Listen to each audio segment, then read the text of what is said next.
Welcome everyone to the first in what we're calling the Regional Spotlight Series. Really thrilled to kick this off with India. Just by way of introduction, I'm Eric Gibbs. I lead global strategy and programs at SEBA.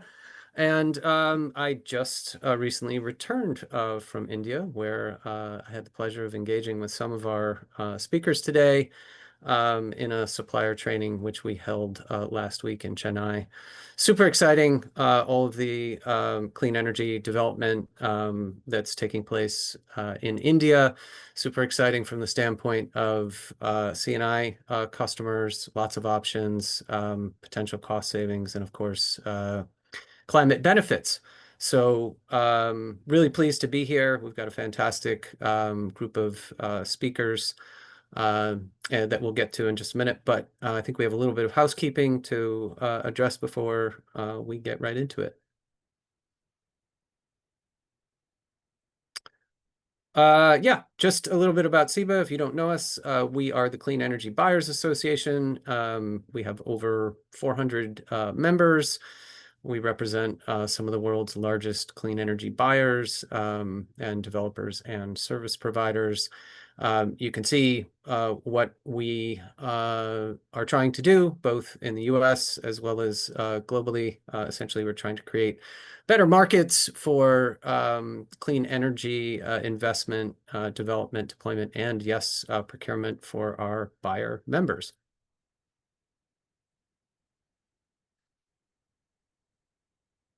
Okay, I won't read you the agenda, but it's going to be engaging and interactive, and really looking forward to getting into that.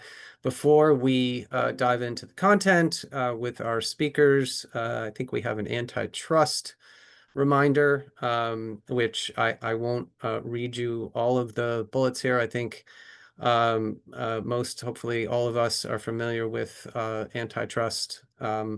So without further ado, let's move right along. We have three speakers today.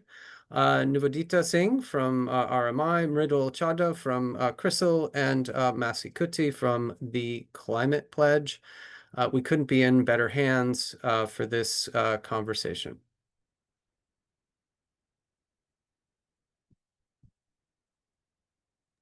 Yeah, Nuvodita would invite you to speak here.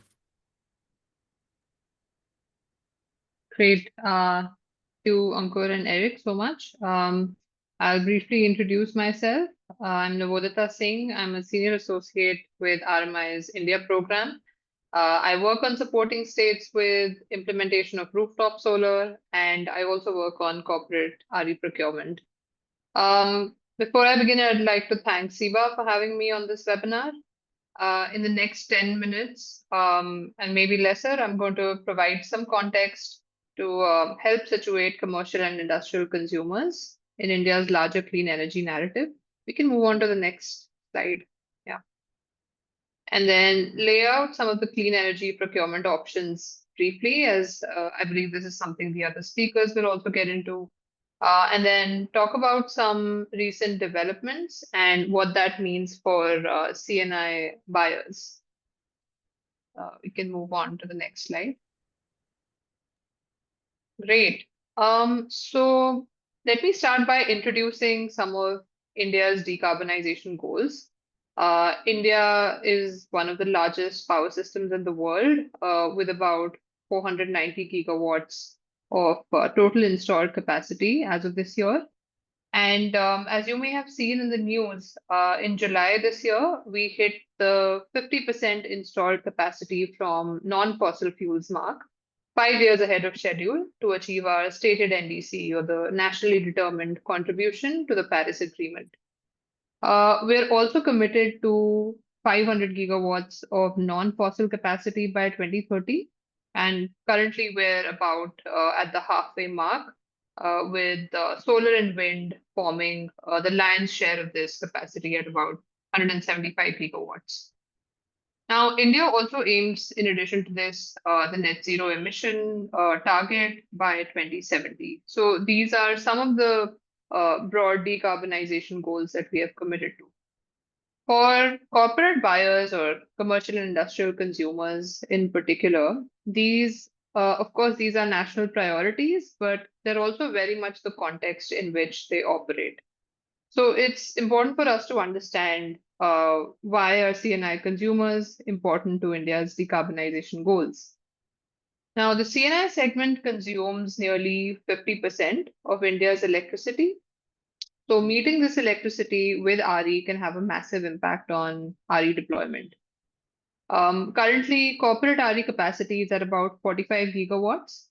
And if we look at past trajectory, CNI would add another 100 gigawatts by 2030, or in other words, account for about 30% of all solar and wind capacity that gets added by 2030.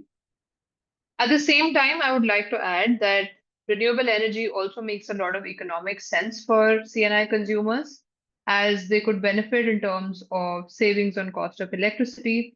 You may know that CNI consumers tend to pay high tariffs in India because there is a cross subsidy at play where discoms need to subsidize residential and agricultural consumers by charging CNI consumers a higher tariff. And obviously, RE-based electricity is cheaper in comparison.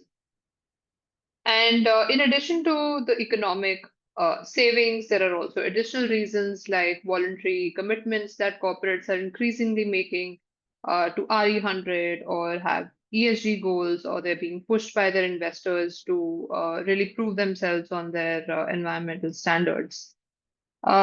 In addition, we're also seeing things like the CBAM, or the Carbon Border Adjustment Mechanism, that the European Union is set to enforce starting next year. And this has been key, as we can imagine, in the corporates recalibrating their electricity supply. It's one of the easier routes to take when it comes to cleaning up their supply. In the next slide, let's take a look at some of the options that are available to CNI consumers for RE procurement. So this diagram on the right attempts to cover the RE procurement options which are available to CNI consumers. These can typically be categorized based on consumer load category that they fall in, so whether they're above 1 megawatt or above 100 kilowatts. And also space availability, meaning on-site, such as on the consumer's roof, or off-site, meaning located away from the point of consumption. Now, broadly, a CNI consumer can procure RE directly from utilities or through developers, or purchase RE from electricity markets. In terms of utility offerings, consumers can opt to pay the green tariff to the discom, which is a slight premium that you have to pay over and above your regular electricity tariff to ensure that the discom is procuring RE to meet your demand. This is currently available in most states and union territories in the country. With the developers, consumers can go through the open access mechanism, which is available to consumers above the 1 megawatt load. They can do so either by owning part or all of the plant as captive plants, meaning that they have some sort of ownership in that plant, or through third-party PPAs. In 2022, the government also introduced what's called the Green Energy Open Access Mechanism, or the GEOA, which essentially opened up the open access route to smaller consumers above 100 kilowatt load. And as the name suggests, this is primarily to procure green energy. So, so far, open access has been the primary way in which CNI consumers procure RE outside of their utility procurement, especially solar. And rooftop solar comes as a close second in which, in terms of the mechanism that CNI consumers prefer. However, like we'll see, open access can also is also turning slightly challenging for CNI consumers due to some recent developments. Lastly, just want to cover that consumers can also opt to procure via green term ahead markets or green day ahead markets. which enable more flexible contracts for these consumers, and this can be facilitated by market exchanges like the IEX or the India Energy Exchange. Next slide, please. So, moving on to some of the recent developments that have direct implications for C&I consumers, we see that there are many significant developments over the last few years. Some of these developments aim to enable different procurement pathways, such as the Green Day Ahead market, which was launched in 2021, or the Green Energy Open Access rules that were notified in 2022. Most recently, an exciting development for corporate consumers, which has come out this year, has been the release of draft guidelines for virtual power purchase agreements or virtual PPAs.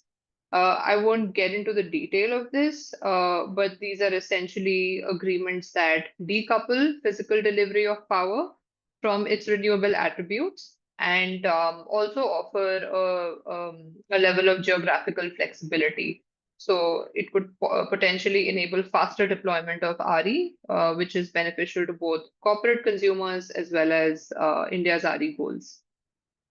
Some other developments can act as headwinds. As I was mentioning, open access becoming a little bit more challenging can be due to the fact that ISTS, or the Interstate Transmission System charges, there was a waiver in place so far, but now that's being phased out progressively.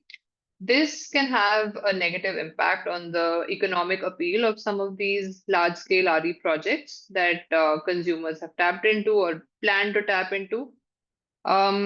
And on the other hand, while there are these challenges, there are also tailwinds, interventions that can help to reduce the cost for consumers by acting on the price of RE components.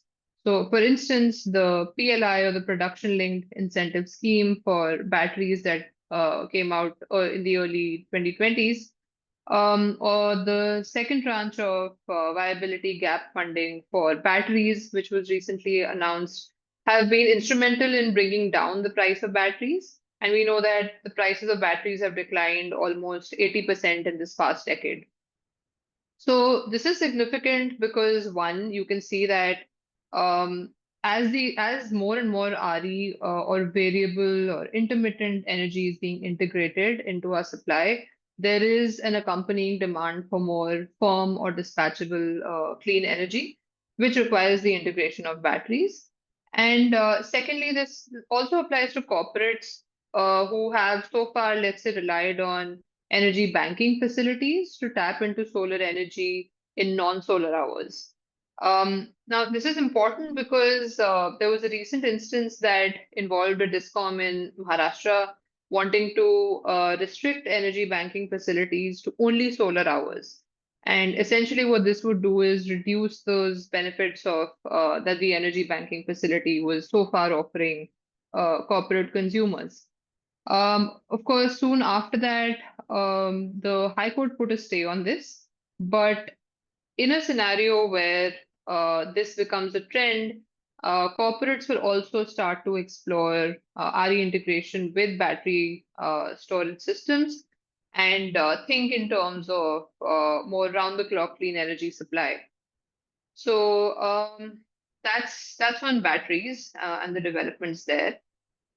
Aside from that, I think the one development that is most recent and has been all over the news, in fact, is the recent changes in the GST regime domestically. So accordingly, the taxes on RE components as well have gone down from 12% to 5%, which is going to have a significant impact on the capital cost associated with RE technologies like solar. And this is sort of seen as a response to the changes in the tariffs that the US has imposed on Indian exports, and will definitely act to aid investments in the sector. And finally, as I mentioned before, there are domestic and global developments around carbon taxation, which are set to come into play sometime next year, such as the CBAM or India's own carbon credit trading scheme. And this will further act as an incentive to corporate consumers to clean up their electricity supply by investing in more RE. So those are some of the broad developments that I wanted to cover.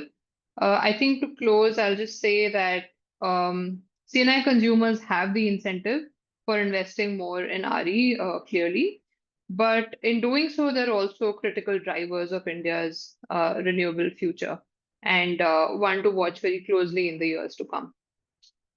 So yeah, I'll stop there. Thank you. Thank you so much, Nuvodita. And we'll be moving to our interactive question now, which is the first one, and it is posed to all of the speakers. What do you think are the barriers and opportunities for corporate clean energy procurement in India? Yeah, I think top of mind is probably the flux in state and central regulations for corporate consumers.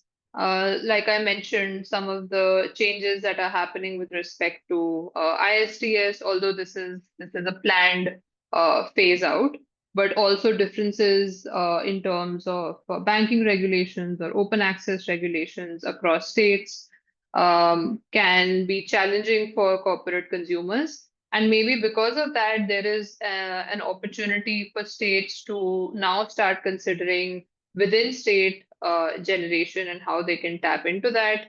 And probably to keep up with the overall trend, one opportunity is to also explore battery storage to ensure that they have round the clock supply for their functions.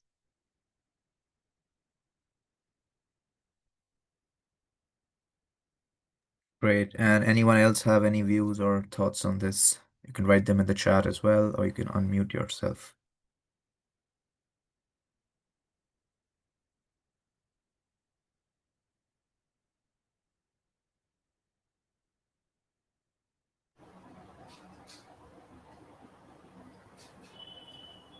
Hi, Mridul, this side from Crisil. I think one of the other barriers is the uncertainty around the use of domestic solar cells and wafers. So, for domestic cells, the mandatory use starts from next year, I think June 26. So, all the projects that are commissioned after that have to use solar cells made in India, and that is creating a bit of problems with respect to the PPAs being signed right now. Consumers are concerned whether their project would be commissioned before that deadline.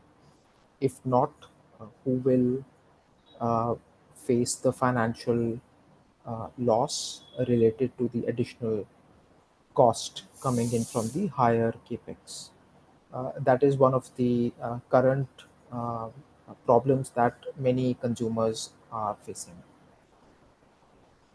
And similarly, domestic wafers are also required to be used starting June 2028. That is still in the draft proposal stage, but likely to be implemented anytime in 2028, probably late 2028. Eric, right now the domestic content requirement is only for panels and cells, being contemplated for wafers, not for batteries though. Batteries, Nuvodita mentioned about the PLI schemes. In that, in manufacturing those equipment, those batteries, you need to have a certain percentage of domestic content. But if the developers, consumers want to buy it, buy the batteries, they can do so from anywhere. There are no restrictions on that. Thank you, Mridul. A quick follow-up question. Is the current volume of panels mostly or entirely from China? Is it a mix of China and Southeast Asia suppliers along with Indian suppliers? And with regard to batteries, so there are no domestic content requirements on batteries right now, but is that foreseen at some point in the future? Thank you. Yes. So, Eric, your first question was regarding the cells or modules? Yes, that's right. Sorry, cells or modules? If you could address both. Okay. So, modules are being procured by domestic manufacturers only now. There is hardly any capacity being imported. There are very few developers who have some kind of exemption waiver available to them, and they are importing those modules. But I think that would die down very, very soon. Mm, In terms of cells, most of the manufacturers are importing Chinese cells because the prices are very low, uh, lower than the Indian cells, even after adding a 27.5% duty on those cells. But as I mentioned, after 26, June 26, that will also die down. Uh, Such restrictions for batteries would only come after there is a substantial domestic manufacturing capability available within the country. mm.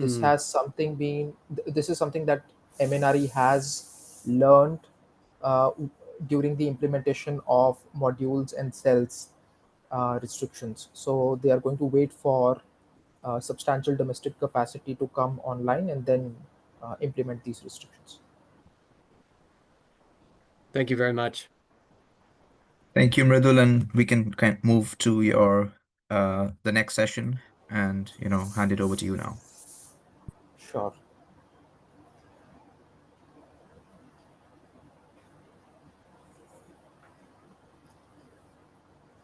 Good morning, good evening, everyone. Um, my name is Mridul Chadha. I am an associate director at Crisil Limited, which is an S&P global company. And I've been working in the corporate renewable space, carbon and power market space for the last 15 years. I have a number of procurement routes to discuss, so I'll quickly jump into the slides. Next, please. This is an overview of how the Indian corporate consumers buy their electricity. They are still largely dependent on distribution companies. Some of the large industrial consumers like iron and steel, aluminum, petroleum refinery, etc., they are dependent on their captive thermal power projects. Renewables as such uh, accounts for only 7 to 8% of the total power procurement mix of corporate consumers. uh, this 8% is split largely into open access capacity, solar and wind, but a substantial rooftop solar capacity as well. Over the last couple of years, last 1 year actually, we have seen substantial increase in demand for Indian RECs as well as international RECs. Indian RECs are typically being bought by consumers, which are obligated by the government to meet a set percentage of their power requirement from renewable energy sources, very similar to RPS regime that we see in the US. Green power exchange market remains untapped. I'll discuss the reasons in subsequent slides. Next, please. Starting with rooftop solar, this is the primary procurement route that all corporate consumers, industrial and commercial, look for if they have the option to adopt this.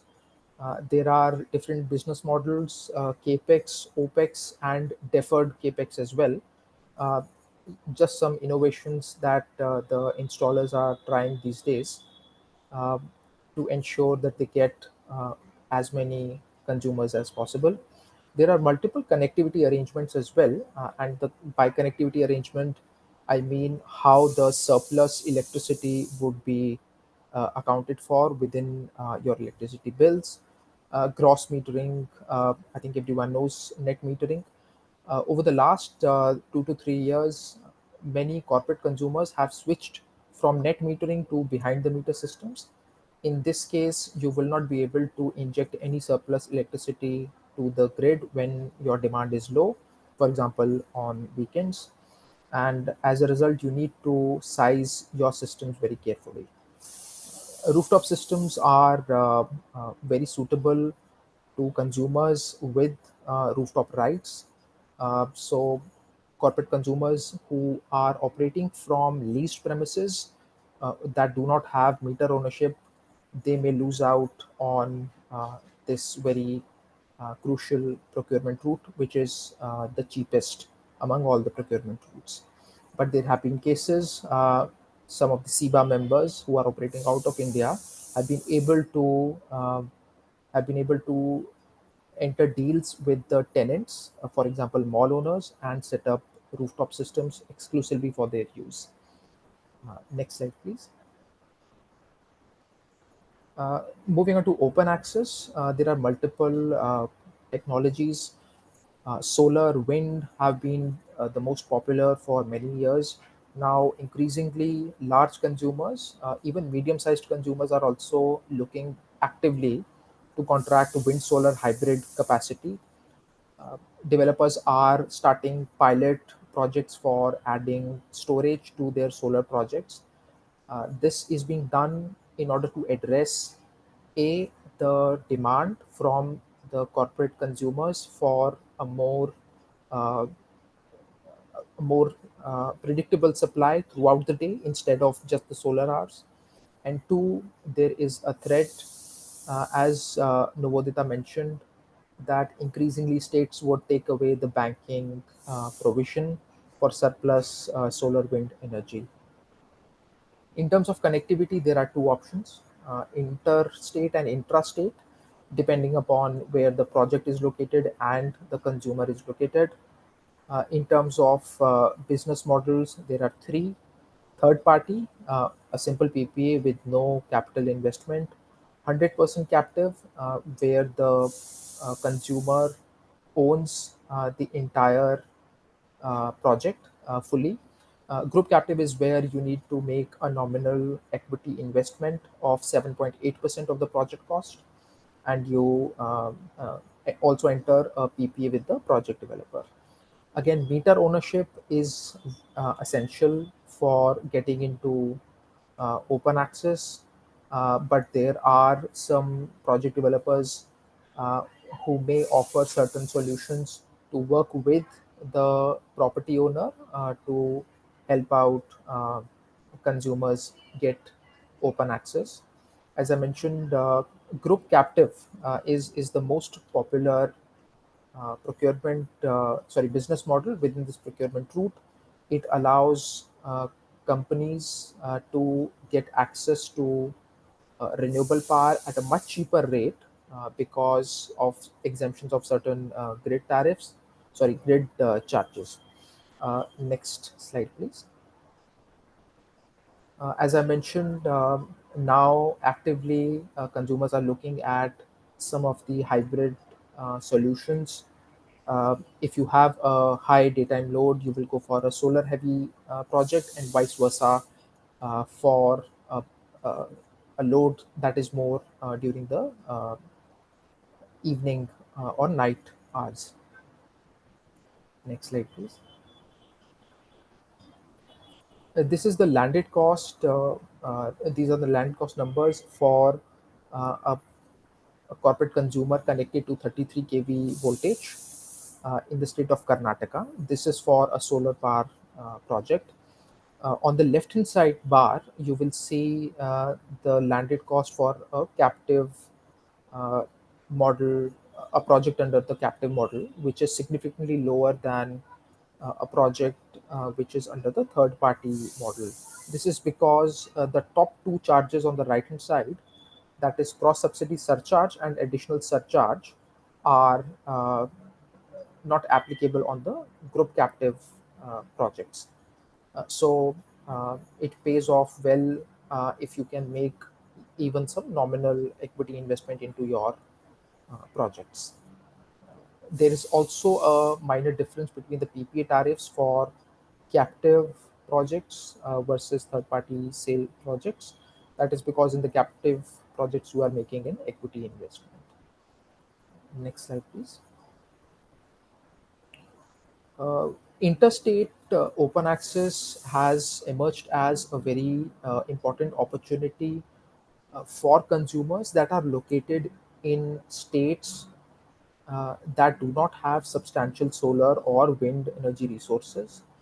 These are states that lie mainly in the eastern part of the country, and also states where the state regulators do not give open access approvals very easily. For example, states like Telangana, West Bengal, etc.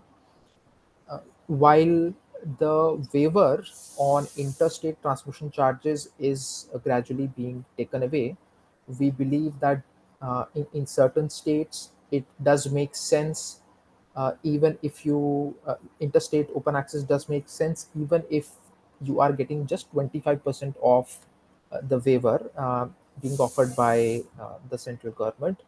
Obviously, uh, going forward, project developers, consumers will go for uh, battery storage along with solar and wind energy projects for interstate projects, especially because there is no banking available for such projects. Also, once if a project developer adds a storage to solar or a wind energy interstate project, uh, the project has more time to be eligible for the interstate transmission charges waiver. uh, Initially, the 100% waiver for plain solar or wind energy projects was the waiver was for projects commissioned before June 25. But if you add a storage to it, you can commission the project up to June 2028 and still be eligible for 100% waiver. So the government is incentivizing consumers and developers to add a storage to their interstate solar and wind projects. Next slide, please. We come to green power trading. This can be done on the three power exchanges that are operational in India, the largest being Indian Energy Exchange. The share of corporate consumers in green power exchange has fallen significantly. Uh, that is because most of them are looking for long term power purchase agreements, which give them uh, a stable tariff for 10, 15, 20, 25 years or so. Whereas if you trade power, buy power from the exchanges, you are exposed to price and volume risk. uh, an open access approval is mandatory for participating in the power exchanges. Uh, Also, because some of the corporate consumers may not be aware of the market trends of power exchanges, they are more likely to require help from power traders. So this is not a very intuitive or a preferred procurement route for most of the corporate consumers. Next slide, please.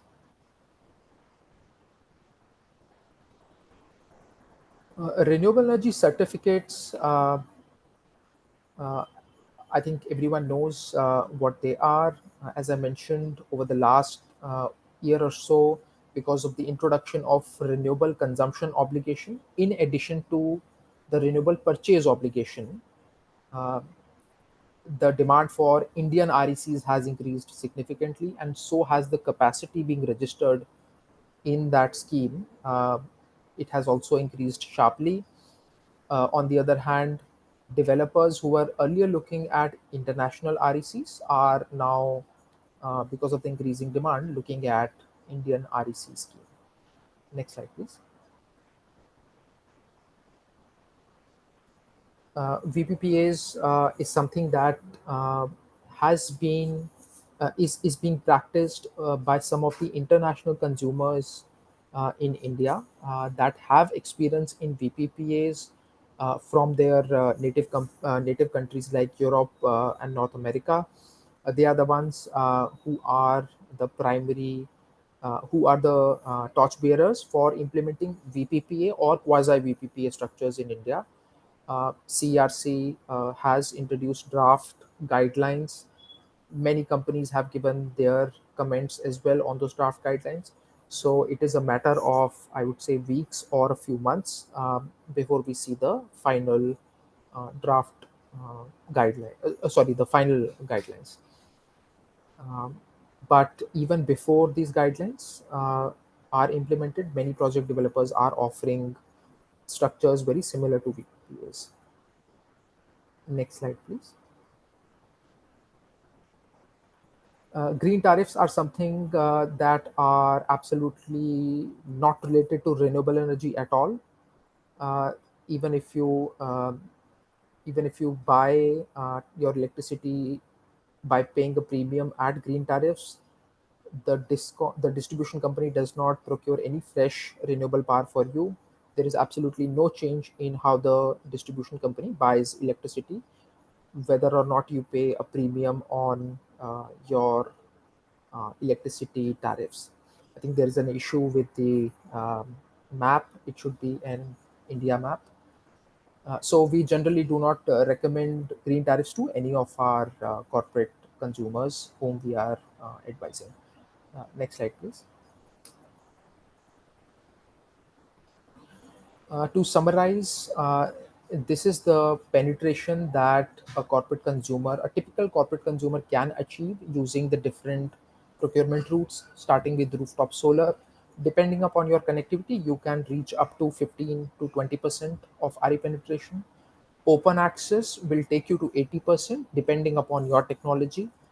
uh, Standalone solar will be much lower, whereas if you integrate wind with solar, it can reach up to 60. Adding battery will take you up to probably to 80% or so, depending upon uh, your load profile. Green power exchange can add 5-10% additional to your RE penetration, and whatever shortfall you may have at the end of the year can be met through renewable energy certificates or through VPPAs as well. Next slide, please. Yeah, so we have come to the end of the PPT. Happy to take any questions. Thanks, Mridul. And does anyone have any questions for him?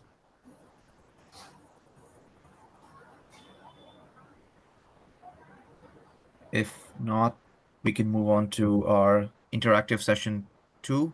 And the question is, how might the new draft guidelines for virtual power purchase agreements in India change the landscape for corporate buyers and their suppliers? And what are the key considerations for implementation? I'm happy to hear So your thoughts, Mridul. yeah. So as I mentioned, developers and consumers didn't wait for these draft guidelines. We expect VPPAs to be popular, to remain popular among the consumers, mostly international consumers, who have some experience in doing VPPAs in their own countries. Having said that, there is a case for many Indian companies as well with distributed operations and requirement for additional and traceable RE attributes to go for VPPAs. Uh, so such companies, such consumers could include uh, banks with multiple branches across the country, other financial institutions, and many similar consumers. Also, consumers that do not operate out of their own premises and which have uncertainty related to the lease of their own offices or associate associated operational assets. So those are the companies who may look for VPPAs for achieving higher RE penetration and procuring RE in general. key considerations would be, from a consumer's point of view, how willing you are to take risk on the price and volume. And second is sorry, the second would be, sorry, I just lost my train of thought. Yeah, and it seems there are two questions in the chat for you, Mridul, so I could read them So, out if you want.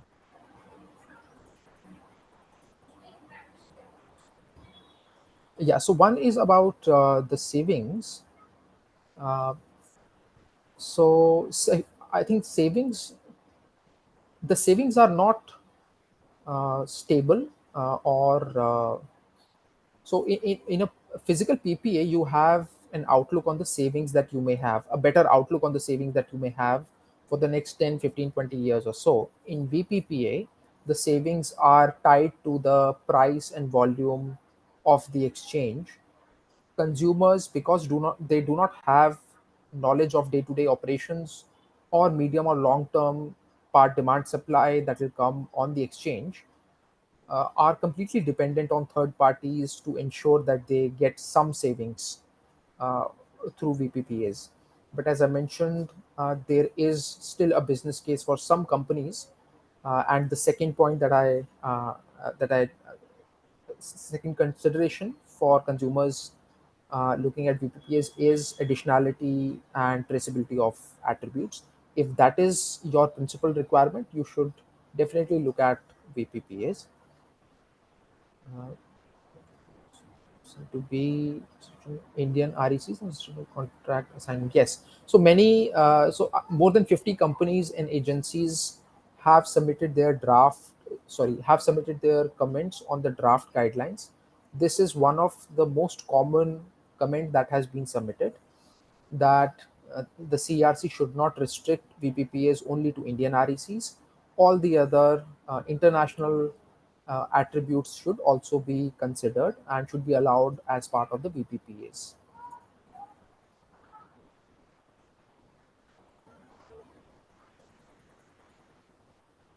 Sorry. Mathsy, we would like to invite you to this session number 3 now. Thank you so much, Mridul. A very good evening to all of you all who've joined us, and if folks have joined us from India. I really appreciate you taking your time so late in the evening. Quickly, my name is Mathsy, and I lead the APAC Charter for the Climate Pledge, where I drive strategic programs and projects. If you're wondering what the Climate Pledge is, if Mridul, if you could move to the first slide, please. Thank you. Yeah, so the Climate Pledge is a commitment to get to net zero carbon by 2040, which is 10 years ahead of the Paris Agreement, right? And, Amazon co-founded this along with Global Optimism in 2019. And the idea was to set a new level of ambition. Amazon ourselves, we became the first signatory to the pledge as well, but the idea is to bring top companies together so that we can accelerate joint action, cross-sector collaboration, as well as responsible change. As we speak, we're about 575 plus companies across multiple sectors, like 60 plus industries and 45 plus countries. And what we aim to do is to use Amazon's size and scale to create a difference, right? To recognizing the fact that climate change is a serious problem and we need action more now than ever, right? So you would see that my presentation is slightly different in that I'm not going to go into the details of what RE procurement options are available to you, but taking a corporate view and a climate pledge view on how we can take a collaborative approach in driving programs and driving. It could be clean energy, it could be decarbonizing other scopes of emissions for your company. But obviously, specifically in this session, I would just talk about examples of clean energy decarbonization, right? Now, when I say that, I had a small video to play, but just given the paucity of time, I'm just going to quickly run over what the climate pledge signatory means, right? There are 3 commitments. When companies sign up and join the pledge, there are 3 commitments that they're signing up to. One is to report, measure and report your greenhouse gas emissions on a regular basis. 2 is to innovate and implement decarbonization strategies. How do you make sure that you bring down your carbon footprint to the maximum extent possible? And the third piece is to neutralize any remaining emissions using credible carbon offsets, right? So it is a combination of all these 3 that will actually help you to meet your net zero 2040 goals.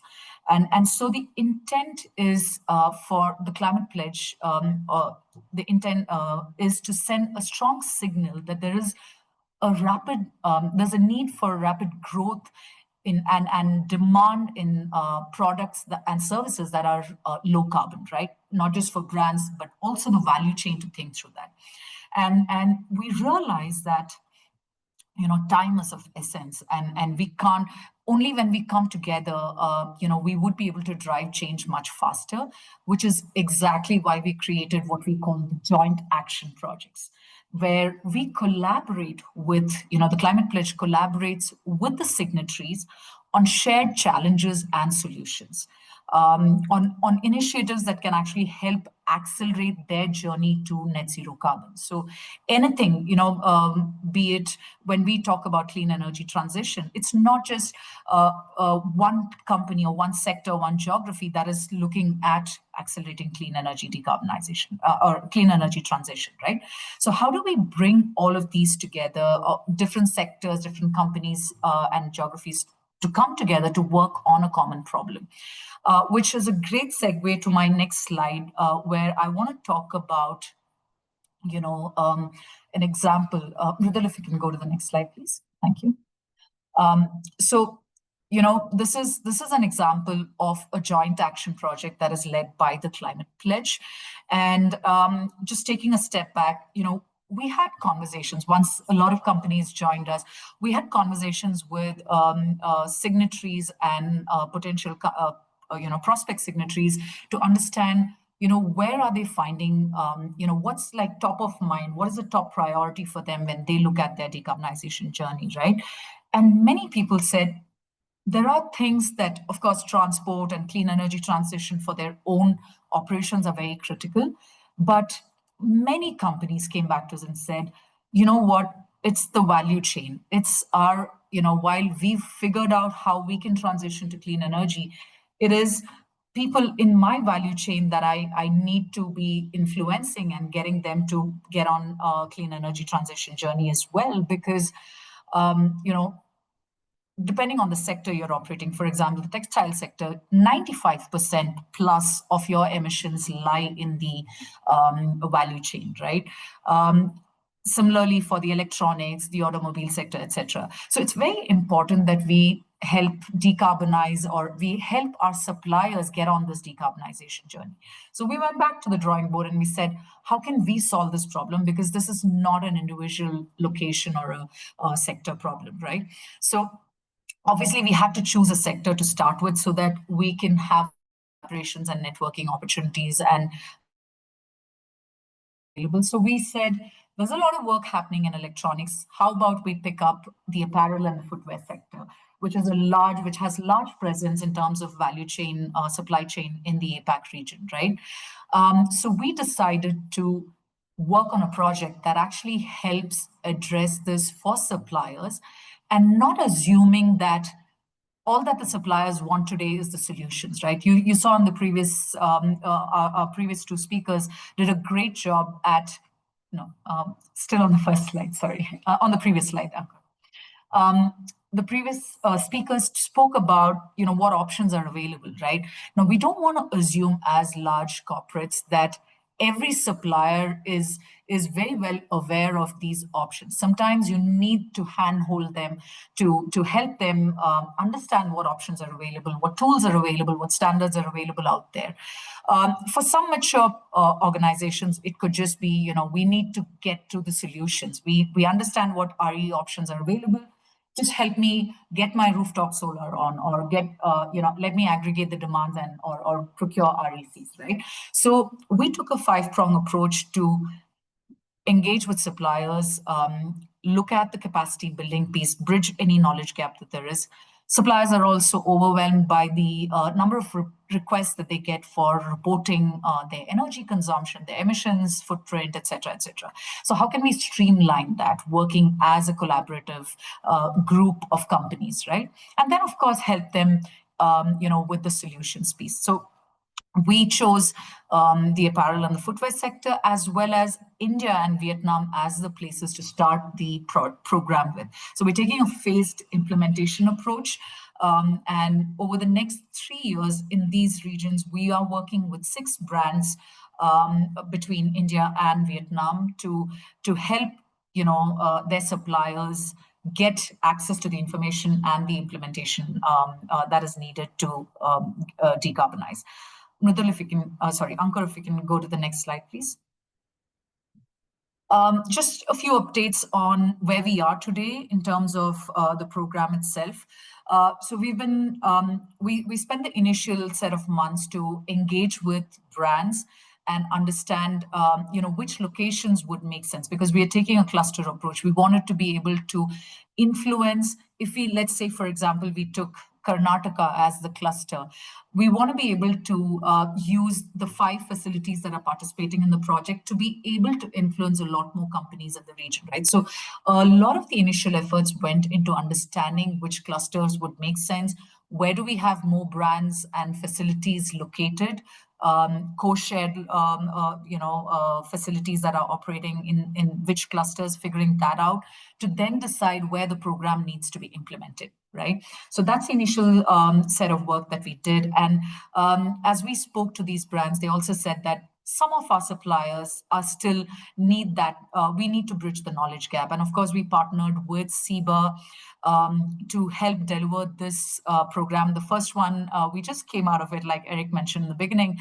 Just last week, we had a very successful first training program where we were able to tell suppliers what are the options available, why is renewable energy adoption important for you, why how does it help you stay relevant in the business. It's not just from the environment footprint perspective, but also for you to stay relevant, right? So all of those aspects, and also telling them what renewable energy options are available for them. We have another training coming up again through SEBA and Crisil was the partner delivering the project. So we have a second training that's coming up in November, which would focus on the North India region, the clusters that we've identified in North India. And the idea is to, because it's renewable energy is such a state-specific subject, we cannot have like a common, we did not want to have a common training program, and we wanted to go like, just deep dive into really the specifics of policy landscape in that state and what's really available, what makes most sense for you, and how can we move forward in terms of action, right? And the picture that you see there is from the recent training as well. In terms of next steps, what the Climate Pledge is aiming to do is, now that we've had the capacity building and we've understood what the requirements are, and the suppliers have understood what options are available, we want to be able to work with these suppliers to implement the different viable options that are available, right? Now, it could be rooftop solar, it could be, aggregating demands for open, looking at open access, looking at renewable energy credits, or it could also be, since we're operating in the the textile sector, it could also mean looking at clean energy for their thermal needs, right? It could be biomass-based power generation, heat generation that is needed, etc. So we're looking at, what really is the requirement for the suppliers.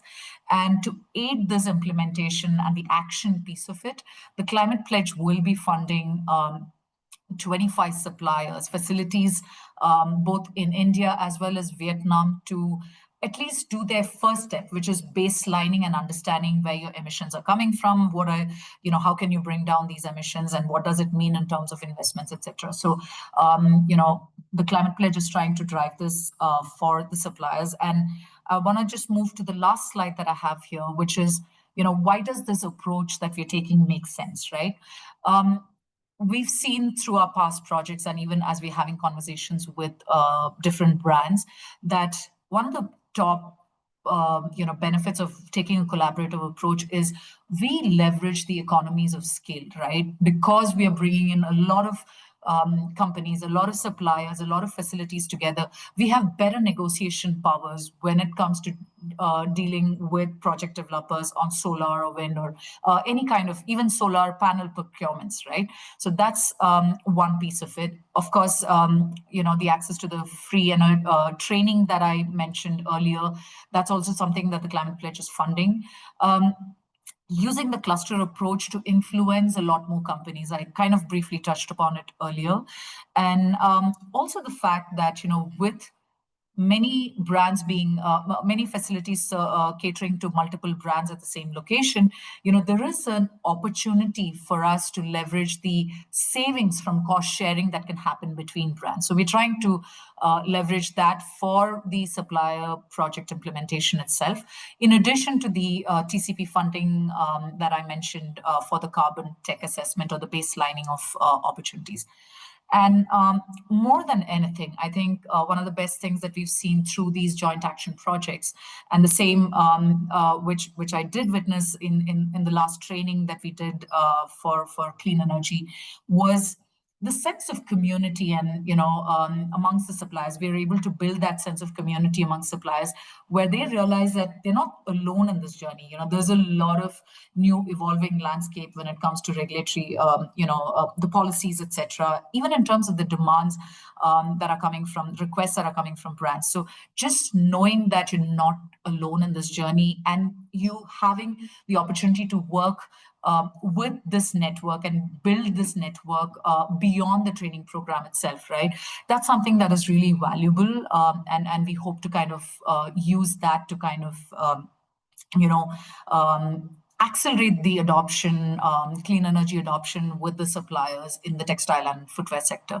That's just a case study that I thought I should speak to you about. If you have any questions, I'm happy to take them, but I do see that we are over time right now. So thank you so much, guys. Yeah, thank you so much. And Eric, I'll hand it over to you. Impossible task to follow all of these great speakers, especially you, Mathsy. Want to just a note of gratitude and appreciation to Nuvodita, Mridul, and Mathsy for joining us here. And I think the key message and takeaway from my perspective, and certainly my experience and visit to India, and especially the supplier trainings that Mathsy referenced in Chennai last week, is that there's a huge opportunity. There's a huge opportunity now, just given the scale of renewable energy development, the cost savings for C&I customers of all types and sizes, and the existing and emerging clean energy procurement mechanism. So I just couldn't be more excited about what the prospects are for all of the members and their supply chain companies throughout SEBA and the Climate Pledge and Amazon that we're trying to serve. So thanks again, really appreciate it, and onward and upward.